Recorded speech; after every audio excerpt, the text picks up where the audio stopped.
मंगलमय मंगल करण वीतराग विज्ञान। नमो ताहि जातै भय अरहंतादि महान। करि मंगल करि हो महा ग्रंथ करण को काज। जातै मिलै समाज सब पावै निज पद राज। बहुविधि मिथ्या गहन करि मलिन भयो निज भाव। ताको होत अभाव है सहज रूप दर्शाव। भक्ति योग मीमांसा के पश्चात हम ज्ञान योग मीमांसा की चर्चा कर रहे हैं। और एक प्रकार से आप देख सकते हैं कि जिस प्रकार की भूल एक निश्चयाभासी जीव कर रहा था, वैसी बहुत सारी भूलें ये ज्ञान योग मीमांसा वाला भी करता है। निश्चयाभासी कहता है कि क्रोध आदि मेरे में प्रवेश ही नहीं कर चुके हैं, मैं क्रोध आदि का करता ही नहीं हूँ, ये क्रोध आदि मेरे है ही नहीं, ऐसा कहता है और स्वच्छंद प्रवर्तना चाहता है। इसी प्रकार की प्रवृत्ति ज्ञान योग मीमांसा वाले में भी पाई जाती है। वो कहता है कि काम क्रोध आदि मेरे है नहीं, काम क्रोध आदि का मैं स्वामी नहीं हूँ और काम क्रोध आदि को अपना स्वभाव स्वीकार करने को तैयार नहीं है। तो पंडित साहब ने ये कहा था बाबा, और वो एक बात कहता है कि काम क्रोध आदि अगर तेरे नहीं है तो किसके हैं? वो कहता है कि ये मन के द्वारा किए है। ये कल का जो प्रकरण जो था मैं उसको रिवाइज करा रहा हूँ। अगर तू कहता है कि ये मन के है तो तू बता ये मन तेरा है या किसी और का है? यदि तू कहेगा कि ये मन तेरा ही है तो वह साफ साफ बात सिद्ध हो गई। If A is equal to B, if B is equal to C, then A is equal to C, मतलब ये काम क्रोध आदि तूने ही किए, ये बात सिद्ध हो जाती है। और यदि तू कहेगा कि ये मन तेरे नहीं है, ये मन तेरा नहीं है, तो हम पूछते हैं तेरा स्वभाव क्या है? तू जड़ है या चेतन है? यदि तू कहेगा कि जड़ है तो साफ साफ बात विरुद्ध भाषित होती है। तू है जड़ परंतु तू जानने का भी काम कर रहा है, सो ये तो परस्पर विरुद्ध कथन हो गया। जड़ जानने की क्रिया कैसे कर सकता है? तो तू अपना स्वभाव कैसे अनुभव करता है? सो ये भी कहना संभव नहीं बनता, एक। और दूसरा, यदि तू कहेगा कि तेरा स्वभाव चेतन है, यदि तेरा स्वभाव चेतन है तो क्या कहा था? मैं भी भूल गया थोड़ा तो कहा था यदि तेरा स्वरूप चेतन है बराबर, छद्मस्तों के तो मन और इंद्रियों के द्वारा ही ज्ञान होता है, तो तूने ये कैसे माना नहीं कि ये काम क्रोध आदि तेरे नहीं है? ये जितने भी विषय कषाय में तेरी प्रवृत्ति होती है, ये कर्मों का आकर्षण होता है, कर्म बंध होता है, ये तूने नहीं किया, ये कैसे कह सकता है? क्योंकि ये मन द्वारा जानना ये छद्मस्तों में होता ही है, बराबर। तो ये अपना एक पॉइंट था। दूसरा पॉइंट क्या था? वो कहता है नहीं, ब्रह्म न्यारा है, ब्रह्म है सो न्यारा है। तो हम पूछते हैं ये बता, ब्रह्म तू ही है या कोई अन्य वस्तु है? यदि तू कहेगा कि ब्रह्म कोई अन्य वस्तु है तो फिर एक बात सिद्ध हो गई, तुम्हारे सर्वव्यापी अद्वैतपने के ऊपर खंडन हो जाता है। क्योंकि जब अद्वैत मतलब क्या, एक है, और तुमने न्यारे अन्यारे दो अलग अलग है ये कहा, तो अद्वैतपना कहाँ रहा? और एक और बात है, पंडित साहब ने यहाँ पर ये तर्क दिया कि परमे अहम करके कौन सी उपलब्धि होने वाली है? तूने क्या कहा कि ब्रह्म में एकत्व करो, ब्रह्म न्यारा है उसमें एकत्व करो, परंतु ब्रह्म तो कोई परवस्तु हुई। तूने क्या कहा? ब्रह्म अलग है, तो ब्रह्म परवस्तु हो गई, और परवस्तु में अहम करने से तुम्हारी क्या उपलब्धि होगी? ये कल अपन ने उदाहरणों के माध्यम से भी देखा था। और यदि तू कहेगा कि तू ही ब्रह्म है, ब्रह्म तू ही है, तो मैं ब्रह्म हूँ ऐसा जानना भी तो मन की ही के द्वारा होता है। तो ये कैसे स्वीकार नहीं करता कि मन तेरा नहीं है? तो ये स्वीकार करना पड़ेगा कि काम क्रोध आदि तूने ही किए हैं। और फिर एक बात आई थी, औपाधिक भाव मिटेंगे, जानपने की अधीनता भी मिटेगी, परंतु जानपना बना रहेगा। इसके ऊपर कल काफी उहापोह हुआ था। औपाधिक भाव मिटेंगे, इसमें कोई दिक्कत नहीं, जानपना भी कायम रहेगा, इसमें भी कोई दिक्कत नहीं, परंतु ये जानपने की अधीनता मिटेगी। इसका क्या अर्थ है? अरे जानपने की अधीनता मिटेगी मतलब एक प्रकार से वो ज्ञेय लुब्धता, जो जानने निरंतर जानने की जो इच्छा थी, मैं इस विषय को जानूं, मैं उस विषय को जानूं, और इस विशिष्ट इंद्रिय के माध्यम से जानो, उस विशिष्ट इंद्रिय के माध्यम से जानो। तो ये विषयों में जो उसकी प्रवृत्ति हो रही थी, विषयों को ग्रहण करने की जो इच्छा हो रही थी, उसका खंडन यहाँ किया है और कहते हैं कि उसका अभाव हो जाता है। ठीक है। अब थोड़ा अपन को एक पॉइंट और था, वो कहता है कि अहंकार आदि नहीं करना। सो पंडित साहब कहते हैं बाबा अहंकार करना, स्व में अहंकार करना ये गुण है, पर में अहंकार मत करो, परंतु स्व में अहंकार करना ये तो बहुत अच्छी बात है। यहाँ पर अहंकार मतलब घमंड ऐसा नहीं, यहाँ पर अहंकार मतलब अहंकार, अहम मतलब मैंपना, तो मैं स्व में मैंपना करना ये तो गुण है, पराई वस्तु में अपना तो नहीं करना ये गुण है, ये समझो तुम। और वो उसको उसका ही निषेध करते जा रहा है। ठीक है। तो कल पंडित साहब ने ये भी बात उसको बताई थी। आज अपन को थोड़ा आगे बढ़ना है। अब वो कहता है कि नहीं, सबको समान जानो। क्या कहता है? अब थोड़ा सा रुकिए, लिखना कुछ नहीं है, अभी लिखना होगा तो मैं आपको बताऊंगा। बस 1 मिनट दीजिए मुझे।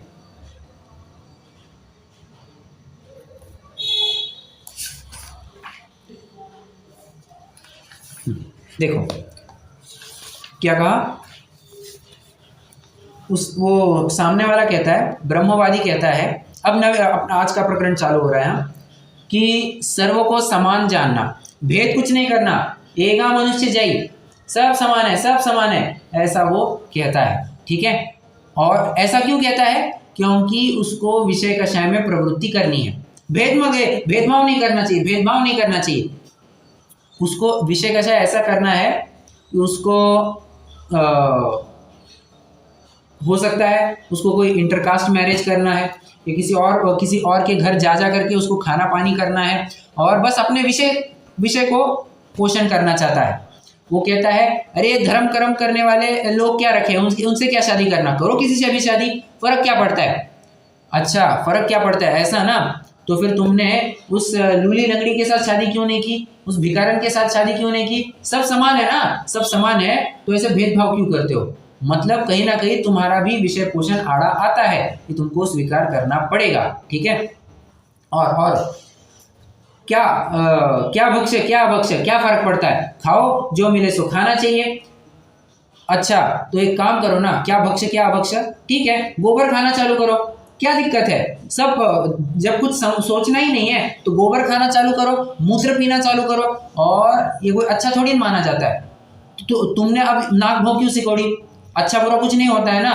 तो बस अच्छा बुरा मतलब यहाँ पर भक्ष अभक्ष के दायरे में कहा गया कथन था। तुमने उसकी सारी हदें पार कर दी।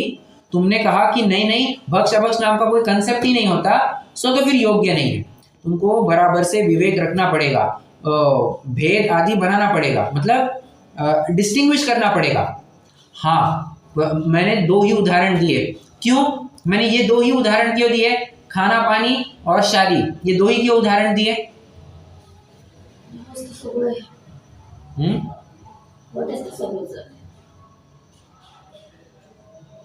आजकल यही चल रहा है।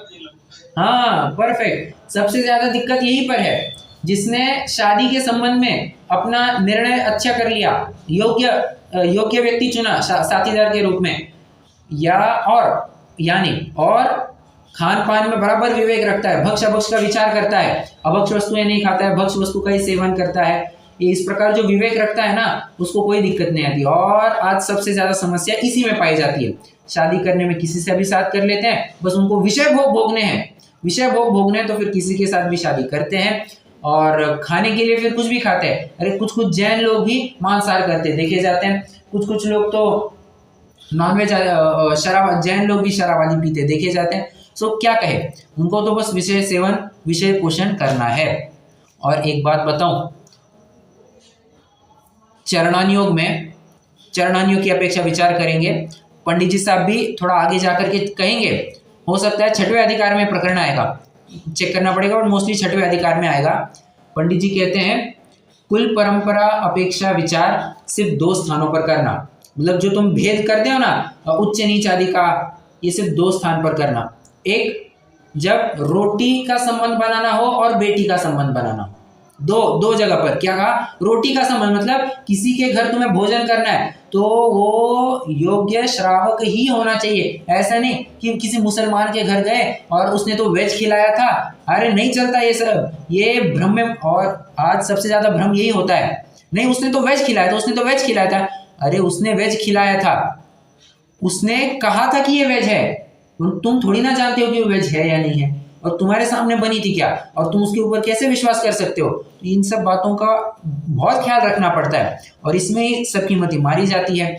तो कहना मैं इतना भर चाहता हूँ कि पंडित साहब भी आगे जाकर के कहेंगे रोटी बेटी का संबंध बनाते वक्त ही कुल अपेक्षा विचार करना, ये भेदभाव आदि जो करते हो वो करना, बाकी अन्य स्थानों पर भेद करने की कोई जरूरत नहीं है। मतलब जैसे अब उदाहरण, अब समझना, हाँ, कोई म्लेच्छ आए या फिर कोई मुस्लिम आए या फिर कोई और हीन जाति का जीव आए और वो इच्छा व्यक्त करे कि मुझे आपके मंदिर में भगवान के दर्शन करने हैं, बताइए यहाँ पर जातिवाद, जाति भेद करेंगे या नहीं करेंगे, उसको प्रवेश दिया जाएगा या नहीं दिया जाएगा? दिया जाएगा। उसको कहता है नहीं आप मुझे प्रवचन सुनने हैं, उसको प्रवचन सुनने के लिए अंदर बिठाया जाएगा, मतलब सुनने के लिए उसको कोई अड़ंगा लाया जाएगा या मुक्त हस्त से उसको आमंत्रित किया जाएगा, आओ भाई सुनो, क्या किया जाएगा? बराबर, मतलब देव दर्शन करना, प्रवचन आदि सुनना, शास्त्र आदि पढ़ना, देना, ये इसमें कोई दिक्कत नहीं है। क्यों? क्योंकि सम्यक्त्व में तो कोई बाधा नहीं थी, सम्यक्त्व प्रकट करने के लिए कोई भी कर सकता है, सिर्फ कुछ बेसिक क्राइटेरिया कंप्लीट होना चाहिए।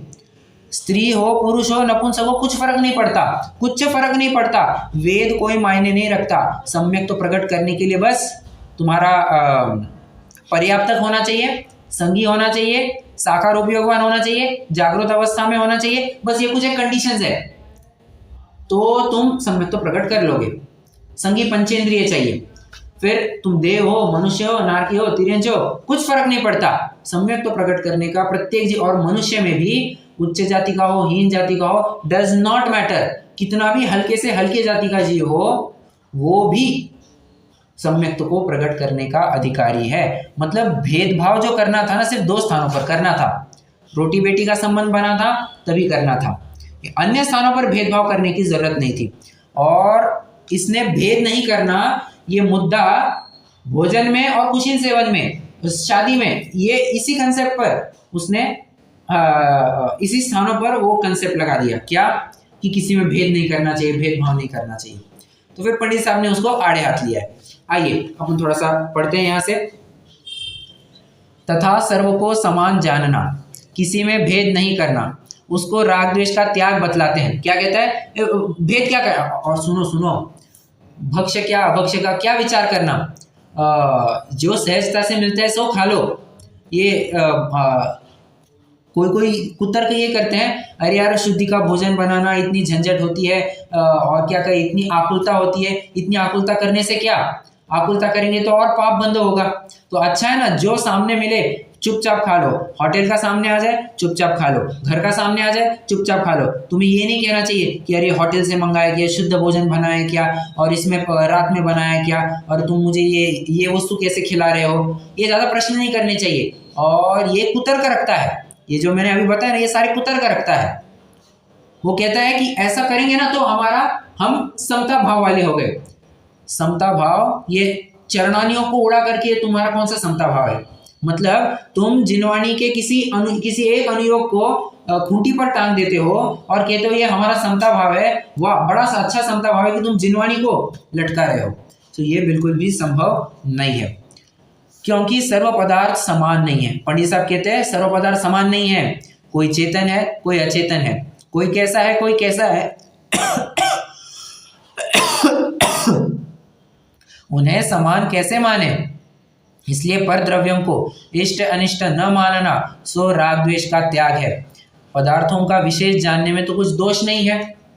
अब और समझना, वो क्या कहता है, पराई वस्तु को जानो मत, कोई लोग ये कहते हैं ना, ये तुम्हें बताना नहीं चाहिए था कि आलू में इतने सारे जीव है, तुम्हें बताना नहीं चाहिए था ये रात्रि भोजन में इतना पाप है, तुम बताओ। अब देखो, जब मैं रात में पानी पीने जाऊंगा ना, मुझे बस वो विकल्प सताते रहेगा, मेरी बहुत आकुलता होती है, तुम्हें बताना नहीं चाहिए। और ऐसा कह करके अज्ञान के अंधकार में बनाए रखना चाहते हैं। सो पंडित जी साहब कहते हैं, रे बाबा, जानने से कोई कम ज्यादा नहीं होता, क्योंकि जानना तेरा स्वभाव है। तू नहीं जानेगा तो आफत है, जानना तो तेरा स्वभाव है, तू जानेगा और जान करके ही रहेगा। दिक्कत होगी तो उसमें राग द्वेष करने से। तू जानने में क्या दिक्कत है, परंतु तू तेरा निर्णय कर, ये सही है या गलत है, ये योग्य है या अयोग्य है, ये तू तेरा निर्णय कर। जिनागम के सापेक्ष, जिनागम के सापेक्ष, जिनागम के आलोक में तुझे इसका निर्णय करना पड़ेगा। ठीक है, पदार्थों में विशेष जानने में तो कुछ दोष नहीं है, जानो, कोई दिक्कत नहीं है, राग द्वेष करने में आफत है। ठीक है, अब इसी से जुड़ा एक थोड़ा अगला पैराग्राफ है, बट थोड़ा बहुत टॉपिक भी बदलेगा। अब ये जो अगला पैराग्राफ है ना, अगला पैराग्राफ और उसके थोड़ा अगला पैराग्राफ, ये मैं कहूँगा आपको इसमें कुछ 4 पॉइंट्स आएंगे। आपको ये रट्टा मारने हैं और रट्टा मारने ही है। क्या है मैं आपको बताऊंगा। ठीक है, देखो आगे थोड़ा एक पैराग्राफ पढ़ते हैं। इसी प्रकार अन्य मोक्ष मार्ग रूप भावों की अन्यथा कल्पना करते हैं, मतलब मोक्ष मार्ग का कुछ यथार्थ स्वरूप मानते हैं नहीं, तथा ऐसी कल्पना से कुशील सेवन करते हैं, 1 अभक्ष भक्षण करते हैं, 2 वर्णादि भेद नहीं करते, 3 हीन क्रिया आचरते हैं, 4 इत्यादि विपरीत रूप प्रवर्तते हैं। जब कोई पूछे तुम ये सब क्यों करते हो, तुमने किसी से ही शादी कर ली, तुमने भोजन तुम किसी के भी हाथ का कर लेते हो, ये ऐसा क्यों किया, तो सामने वाला 4 पॉइंट कहता है। वो कहता है शरीर का धर्म है, हमें तो शरीर का धर्म है, 1 प्रारब्ध अनुसार होता है, ये तो ऐसा ही होना था, प्रारब्ध अनुसार होता है, 2 ईश्वर की इच्छा है, ये ऐसा करना है ईश्वर की इच्छा है, 3 और हमको तो विकल्प नहीं करना चाहिए। 4 बातें। फिर से सामने वाले को पूछा, क्यों भाई तुम ऐसे उच्छृंखल प्रवृत्ति क्यों करते हो, स्वच्छंद प्रवृत्ति क्यों करते हो, तुम ये क्यों नहीं स्वीकार करते कि काम क्रोध आदि तूने किए हैं, तुझे उसे मिटाना पड़ेगा, ये कर्म बंध तेरा है, तुझे उसे मिटाना पड़ेगा, तू क्यों विषय भोगों में उलझता है, क्यों अभक्ष भक्षण करता है, क्यों निंद्य कार्य करता है। तो वो कहता है, वो 4 बातें कहता है। 1 ये तो शरीर का धर्म है साहब, ये शरीर का धर्म है, ये होकर के रहेगा। 2 प्रारब्ध अनुसार सब होता है, नसीब ही ऐसा था। 3 इच्छा क्या, भगवान की ऐसी इच्छा थी, भगवान की मर्जी है कि ऐसा ही कार्य होना था। और 4 हम विकल्प करके हम क्यों और आकुलित हो, हमको तो विकल्प नहीं करना चाहिए। 4 बातें कही और पंडित जी साहब इतने सॉलिड तर्क देते हैं।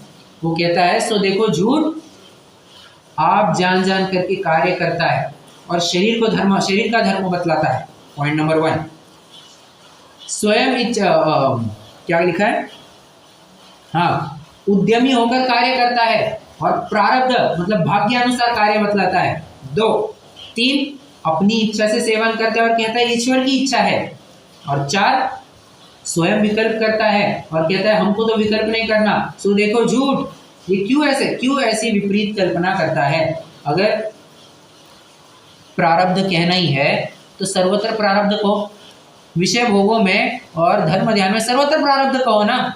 और उद्यम कहना है तो सर्वत्र उद्यम कहो। और उद्यम कह करके भी वो स्वयं उद्यम ही होता है और कहते हैं नहीं ये तो नसीब ही ऐसा है। वैसे एक घटना सुनाना चाहूँगा, पंडित सचिन जी है, वो ये घटना काफ़ी बार सुनाते हैं, मतलब लगभग ये प्रकरण आया ना, ये घटना वो बार सुनाते हैं। वे कहते हैं कि जब उनको धर्म की रुचि लगी, बस जिस शुरुआत का प्रारंभिक काल था और इंजीनियरिंग वगैरह सब हो गया था, तो उनका कोई एक दोस्त 10th तक उनके साथ पढ़ा था, वो उनसे मिलने आया और बात चल रही थी तो सहज में क्या है कैसा है। तो पंडित सचिन जी का जो दोस्त है उसने कहा कि मेरी 5 लड़कियां हैं। मेरी 5 लड़कियां हैं। पंडित जी साहब ने कहा है 5 लड़कियां, तो जानते हैं उनके दोस्त का रिएक्शन क्या था। वो कहता है क्या करे, गॉड्स गिफ्ट, भगवान का दिया हुआ है।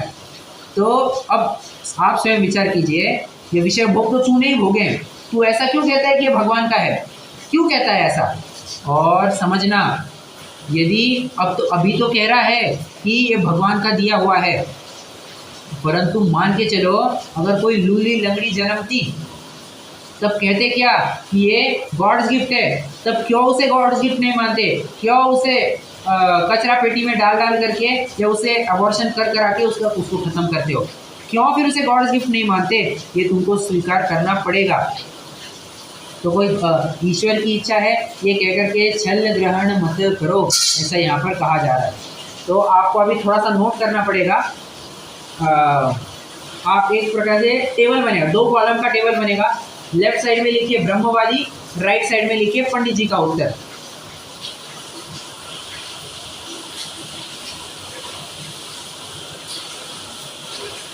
लेफ्ट साइड में अब 4 पॉइंट। पहला पॉइंट बनाइए, पहला पॉइंट लिखिए शरीर का धर्म है,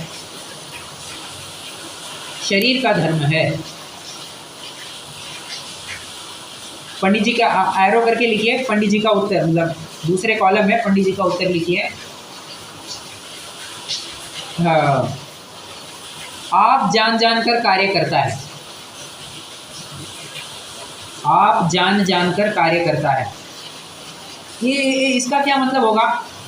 आप जान जान कर कार्य करता है और शरीर का धर्म बतलाता है। मैंने वैसे एक्सप्लेन नहीं किया है, बट मैं अभी एक्सप्लेन करने वाला हूँ। बट मैं थोड़ा सा आपसे भी जानना चाहूँगा कि क्या है, इसका क्या अर्थ हो सकता है।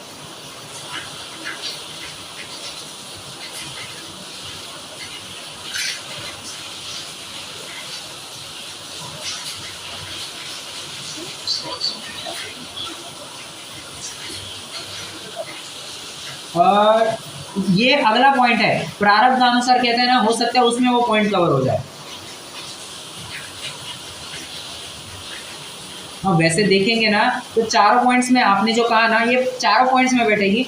बट पर्सनली मुझे लगता है कि ये सेकंड पॉइंट में ज़्यादा ठीक रहेगा। आपने जो रिस्पॉन्सिबिलिटी वाला पॉइंट कहा, बैठेगा तो चारों में, बट ज़्यादा दूसरे पॉइंट में बैठेगा।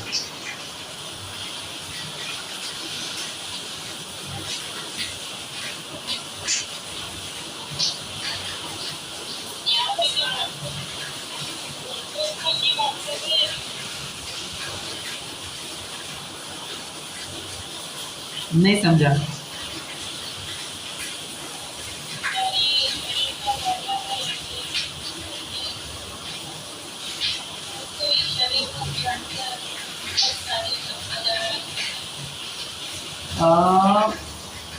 ठीक है, वैसा भी ले सकते हैं। फिर अब ये पॉइंट डाला ना, फिर डॉक्टर साहब आपने जो पॉइंट कहा फिर वो भी ऐड करना पड़ेगा कि वो रिस्पॉन्सिबिलिटी नहीं लेना चाहते। मैंने कहा ना, वो चारों पॉइंट के द्वारा वो खुद रिस्पॉन्सिबल नहीं होना चाहते, खुद के ऊपर जिम्मेदारी नहीं लेना चाहता है। अब देखो मैं थोड़ा सा बताता हूँ। शरीर का धर्म बतलाता है, मतलब खूब विषय भोग भोगता है, खूब विषय भोग भोगता है, मतलब हद नहीं। चाहे वो स्त्री सेवन करता है, मतलब हद नहीं उसकी। स्त्री सेवन, पर पुरुष सेवन, पर स्त्री सेवन, जो कुछ भी है खूब करता है। और कहता है नहीं साहब, ये शरीर ये तो होगा, शरीर है तो शरीर के साथ ये होगा ही। पंडित साहब कहते हैं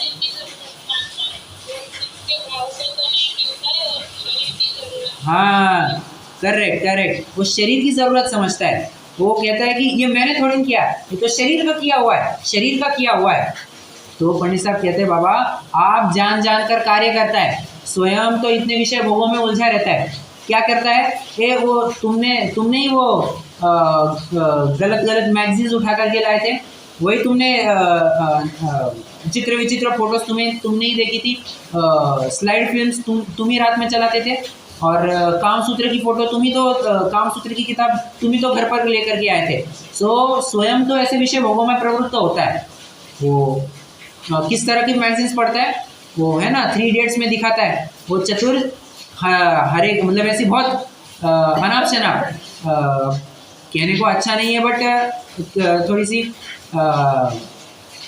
एक प्रकार से स्त्रियों के फोटो ज़्यादा देखता है और फिर अपनी विषय वासना पूरी करने को देखता है।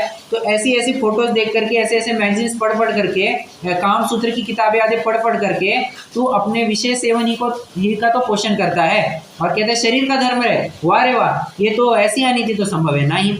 एक दूसरा, स्वयं उद्यमी होकर कार्य करता है, स्वयं का तो और स्वयं मतलब इंटरेस्ट ले लेकर के कार्य करता है और कहता है नहीं साहब नसीब ही ऐसा था, हम क्या कर सकते हैं, हमारे साथ ऐसे ही होना था।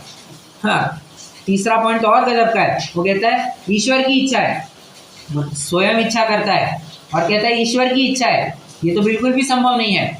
और चौथा, हम स्वयं विकल्प करता है और कहता है हमको तो विकल्प नहीं करना। अरे ये विकल्प तूने ही किए हैं, तेरे ही विकल्प है, और तू ये कैसे कह सकते हैं कि हमें तो विकल्प नहीं करना चाहिए। अब विकल्प कैसे नहीं होंगे, होकर के ही रहेंगे, और ये तेरे ही विकल्प है, ये तू मान, ये तुझे मानना पड़ेगा। ठीक है, आइए थोड़ा सा अपन यहाँ से पढ़ लेते हैं, फिर अपन कुछ मुझे मोक्ष मार्ग प्रकाशक में से ही इस प्रकरण को लेकर के और क्या क्या बातें आई है ये भी थोड़ी बतानी है। देखो स्टार्टिंग से पढ़ते हैं अपन। जब कोई पूछे तब कहते हैं यह तो शरीर का धर्म है, अथवा जैसी प्रारब्ध भाग्य है वैसा होता है, अथवा जैसे ही ईश्वर की इच्छा होती है वैसा होता है, हमको तो विकल्प नहीं करना। 4 बातें गई। ठीक है, अपना एक पॉइंट लिख करके हो गया था। सो देखो झूठ आप जान जान कर प्रवर्तता है, उसे तो शरीर का धर्म बतलाता है। ये पहला पॉइंट हो गया।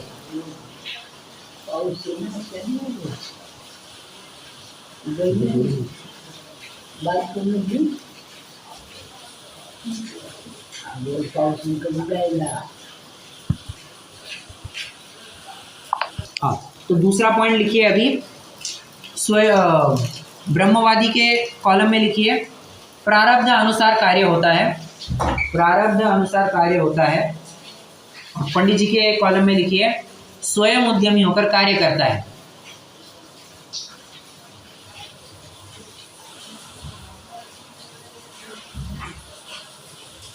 तीसरा पॉइंट लिखिए ब्रह्मवादी के कॉलम में ईश्वर की इच्छा से होता है, ईश्वर की इच्छा से होता है। और पंडित जी के कॉलम में लिखिए स्वयं इच्छा करता है।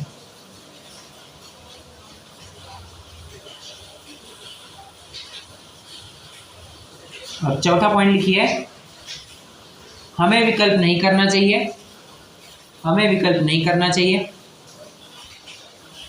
लास्ट में लिखिए, मतलब पंडित जी का उत्तर लिखिए स्वयं विकल्प करता है। ये जो चार्ट अभी अपन ने बनाया है इसको कोई थोड़ा सा एक्सप्लेन कर सकता है? 1 मिनट में एक्सप्लेन हो जाएगा।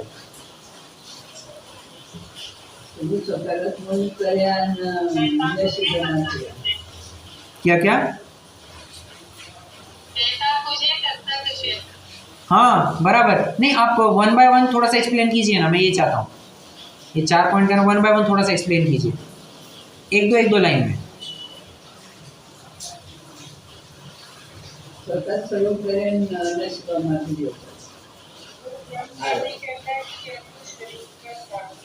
बराबर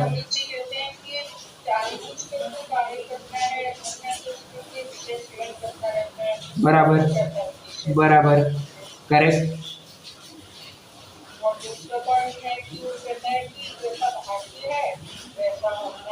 बराबर, परफेक्ट।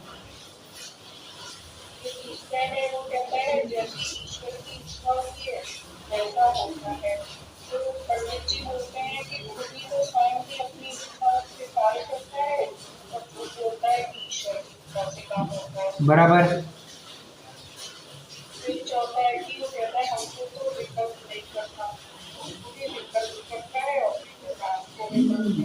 बराबर, परफेक्ट परफेक्ट। चारों पॉइंट हो गए।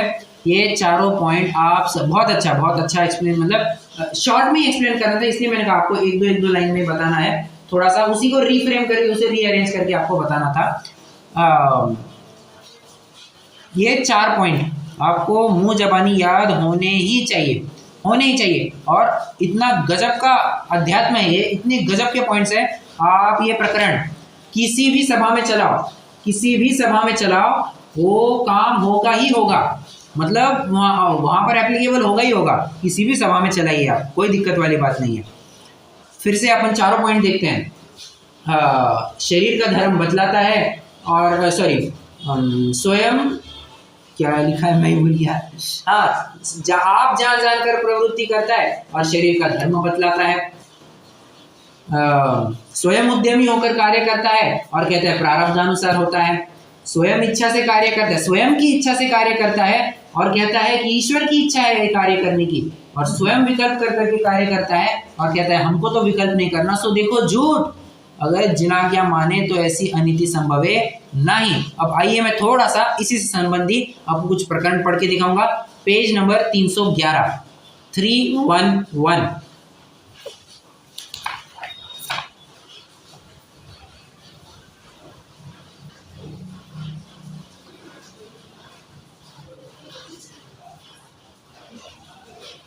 देखिए अपन थोड़ा सा ना ऊपर से ही पढ़ते हैं, कुछ ना समझ में आए तो भी कोई दिक्कत नहीं, बट देखिए फिर प्रश्न है कि सम्यक तो चारित्र का घातक मोह है, उसका अभाव हुए बिना मोक्ष का उपाय कैसे बने? उत्तर, तत्व निर्णय करने में उपयोग न लगाए वह तो इसी का दोष है। अब समझना तथा पुरुषार्थ से तत्व निर्णय में उपयोग लगाए तब स्वयमेव ही मोह का अभाव होने पर सम्यक्त्वादि रूप मोक्ष के उपाय का पुरुषार्थ बनता है। इसलिए मुख्यता से तो तत्व निर्णय में उपयोग लगाने का पुरुषार्थ करना। ये प्रकरण चल रहा है वैसे पुरुषार्थ से मोक्ष की प्राप्ति, ये प्रकरण चल रहा है, ये 9वें अधिकार का प्रकरण है, पुरुषार्थ से मोक्ष की प्राप्ति ये प्रकरण चल रहा है। वो जो भी कह रहा है ना कि किसी ने कहा है, पांडे राजमल जी का एक कथन है, सम्यक्त्व की प्राप्ति भी क्रम नियमित है। पांडे राजमल जी ने कहीं लिखा है सम्यक्त्व की प्राप्ति भी क्रम नियमित है, तुम्हें उसका पुरुषार्थ नहीं करना पड़ेगा। और इसके आड़ में वो खूब विषय सेवन करता है। पंडित जी ने कहा बाबा वो तो अध्यात्म की चरम सीमा है, हालांकि उनका रेफरेंस नहीं दिया, बट बात यह है कि वो तो अध्यात्म की चरम सीमा है। तो प्रैक्टिकली विचार, तो विषय जब खाना पानी करना होता है तब तो खुद हाथ बढ़ा करके खाता है, और जब स्वाध्याय करने की बारी आती है हाथ रजाई में डाल करके बैठता है, एक पन्ना नहीं पलटता है और कहता है कि नहीं साहब क्या करे, नसीब में होगा तो सम्यक तो होगा। ये ऐसा थोड़ी चलेगा। जब विषय सेवन आते हैं तब तो बराबर से उद्यमी होता है, और जब तत्व निर्णय करने की बारी आती है, स्वाध्याय करने की बारी आती है, भेद विज्ञान करने की बारी आती है, तब तो हाथ ऊपर करता है और कहता है भाग्य है, सो ये संभव नहीं है। इसलिए मुख्यता से तो तत्व निर्णय में उपयोग लगा के पुरुषार्थ करना तथा उपदेश भी देते हैं, सो यही पुरुषार्थ कराने के अर्थ दिया जाता है, तथा इस पुरुषार्थ से मोक्ष के उपाय का पुरुषार्थ अपने आप सिद्ध होगा। अब अपना मुद्दा आएगा जो अपन को वास्तव में पढ़ना है। और तत्व निर्णय न करने में किसी कर्म का दोष है नहीं, तेरा ही दोष है। किसी कर्म की वजह से तत्व निर्णय नहीं हो रहा है, तू खुद पुरुषार्थ नहीं कर रहा है, परंतु तू स्वयं तो महंत रहना चाहता है और अपना दोष कर्माधिक को लगाता है। सो जिनाज्ञा माने तो ऐसी अनीति संभव नहीं है, तुझे विषय का शय रूप ही रहना है, इसलिए झूठ बोलता है। मोक्ष की सच्ची अभिलाषा हो तो ऐसी युक्ति किस लिए बनाए? संसारिक कार्यों में अपने पुरुषार्थ से सिद्धि न होती जाने तथापि पुरुषार्थ से उद्यम किया करता है। यहाँ पुरुषार्थ खो बैठा, इसलिए जानते हैं कि मोक्ष को देखा देखी उत्कृष्ट कहता है, उसका स्वरूप पहचान कर उसे हितरूप नहीं जानता, हित जानकर उसका उद्यम बने सो न करे, यह संभव नहीं है। आगे बात यहाँ पर भी उन्होंने सेम बात कही है कि तुझे तो विषय का शय रूप रहना है, इसलिए झूठ बोलता है, कहता है कि नहीं साहब नसीब होगा तो होगा, ये नहीं पुरुषार्थ करना पड़ेगा तुमको देखो, हाँ एग्जाम भी लिखनी है ना, कोई आकर के तुम्हारा अपने हाथ नहीं चलने वाले, तुम्हें खुद से पेन उठाना पड़ेगा, तुम्हें क्वेश्चन पेपर लेना पड़ेगा, आंसर शीट लेनी पड़ेगी और फिर लिखना चालू करना पड़ेगा। कोई आकर के तुम्हारे लिए एग्जाम नहीं लिखने वाला है, कोई फोकट में मार्क्स नहीं मिलने वाले, तुमको खुद को काम करना पड़ेगा। कोई दूसरा तुम्हारे लिए पढ़ाई करे और तुम पास हो, ऐसा संभव नहीं है। आजकल बहुत ऐसा देखने में आता है, ये स्कूल वगैरह में ना बहुत प्रोजेक्ट वगैरह दिए जाते हैं, ये ऐसा ये प्रोजेक्ट करके लाओ, ये थोड़ा सा ये बना करके लाओ, ये ऐसा चित्र वगैरह कुछ बना करके लाओ। उसमें 90% काम 95% काम तो होता है माता पिता का, वे वही करते हैं। प्रोजेक्ट तो माता पिता करते हैं और बच्चा बस जाकर के दिखाता है ये मेरा प्रोजेक्ट है। अरे इसमें क्या मतलब है, इसमें क्या मतलब रहा, समझ में आ रहा है? तो खुद ने करना चाहिए था ना, बस यही बात है, खुद ने तत्व निर्णय करना चाहिए, कोई कर्म आदि की वजह से तुम्हारा तत्व निर्णय रुका नहीं है। ठीक है, आइए थोड़ा सा एक दो और प्रकरण है, मैं बस पेज नंबर निकाल लूँ।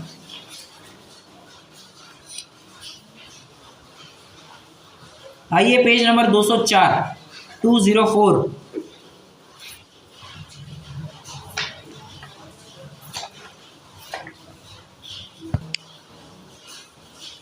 रिकॉर्ड करना थोड़ा रह गया, चलो 204 पेज, 203 एंड से थोड़ा देखना था, 204 पैराग्राफ अपन ने देख लिया। चलो, सो देखो झूठ, फिर से पढ़ते हैं एक बार। सो देखो झूठ आप जान जान कर प्रवर्तता है, उसे तो शरीर का धर्म बतलाता है। स्वयं उद्यमी होकर कार्य करता है, उसे प्रारब्ध भाग्य कहता है। और आप इच्छा से सेवन करें, उसे ईश्वर की इच्छा बतलाता है। विकल्प करता है और कहता है हमको तो विकल्प नहीं करना, सो धर्म का आश्रय लेकर विषय कषय सेवन करना है, इसलिए ऐसी झूठी युक्ति बनाता है। यदि अपने परिणाम किंचित भी न मिलाए तो हम इसका कर्तव्य न माने।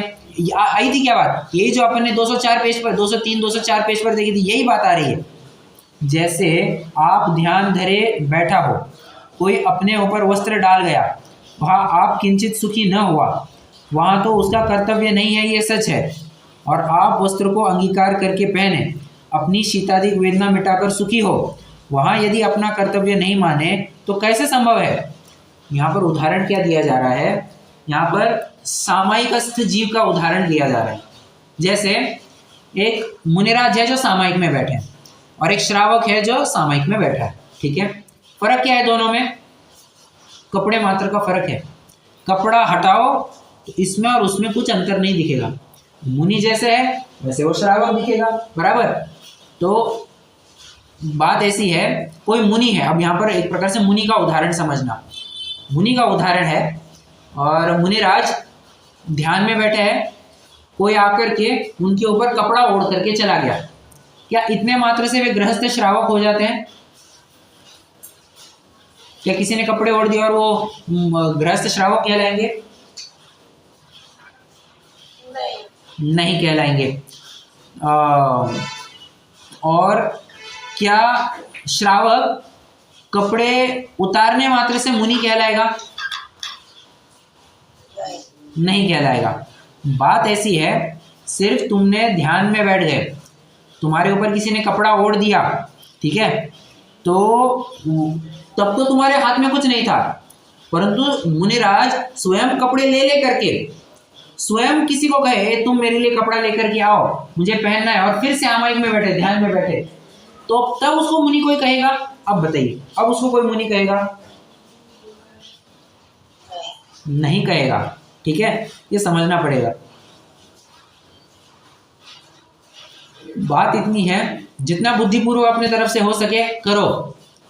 बुद्धिपूर्वक जब एक बार सामायिक में बैठ गए, तब फिर तो हलन चलन करने की कुछ बात नहीं रहती है, फिर चाहे दुनिया यहाँ की वहाँ हो जाए, फिर तुमको कुछ कम ज़्यादा नहीं करना है। ठीक है, जैसे ये हो गया। तथा कुशील सेवन करना, अभक्ष्य भक्षण करना इत्यादि कार्य तो परिणाम मिले बिना होते नहीं, वहाँ अपना कर्तव्य कैसे न माने। इसलिए यदि काम क्रोधादि का अभाव ही हुआ हो तो वहाँ किन्हीं क्रियाओं में प्रवृत्ति संभव ही नहीं है। और यदि काम क्रोधादि पाए जाते हैं तो जिस प्रकार यह भाव थोड़े हो तदनुसार प्रवृत्ति करना, स्वच्छंद होकर इनको बढ़ाना युक्त नहीं है। ठीक है, स्वच्छंद प्रवृत्ति को यहाँ पर बिल्कुल भी जगह नहीं है, ऐसा कहा गया है। ठीक है, कुल मिलाकर के ये जो प्रकरण चला, ये ऐसे निश्चयाभासी का चला जो काम क्रोध आदि की जिम्मेदारी, अब डॉक्टर साहब आप कह रहे थे ना वो रिस्पॉन्सिबिलिटी नहीं ले रहा है, वो एक प्रकार से ये सारांश आ रहा है कि वो बिल्कुल भी जिम्मेदारी नहीं लेना चाहता कि ये काम क्रोध आदि मेरे हैं, मैं विषय कषाय को भोग रहा हूँ, मैं कर्म बंधन कर रहा हूँ, ये बिल्कुल जानना नहीं चाहता। तो बस स्वच्छंद प्रवर्तना चाहता है, कषाय का मुझ में प्रवेश ही नहीं हुआ, मैं तो शुद्ध हूँ, मैं तो शुद्ध हूँ। वो तो मुक्त स्वरूपी आत्मा का शुद्धपना पर्याय में भी मान रहा है, और उसी की वजह से ये सारी दिक्कत यहाँ पर चल रही है। ठीक है, समझ में आ रहा है? तो इसी प्रकरण को यहाँ पर कंप्लीट किया है, और यहाँ पार्ट 1 ज्ञान योग मीमांसा का कंप्लीट होता है। अब पार्ट 2 जो है वो कल से चलेगा। अब आपको खुद से ख्याल में आएगा कि एकदम से थोड़ा ट्विस्ट आ गया प्रकरण में। यहाँ पर तो बात ऐसी चल रही, मैंने कहा था ना कि विषय भोगी जो सिर्फ काम क्रोध आदि को अपना नहीं कहता और विशेष भोगों में प्रवृत्ति करता है, उसकी बात यहाँ तक चली। अब एक थोड़ा सा सज्जन व्यक्ति की बात चलेगी जो विषय भोगों में तो प्रवर्तता नहीं है, परंतु कुछ साधना करता है, कुछ तपस्चरण आदि करता है, कुछ लौकिक तपस्चरण आदि करता है और महंतता चाहता है। तो उस हिसाब से कुछ वो प्रकरण चलेगा। कल अपन इस प्रकरण को चलाएंगे। अभी कोई प्रश्न हो तो जरूर पूछ सकते हैं।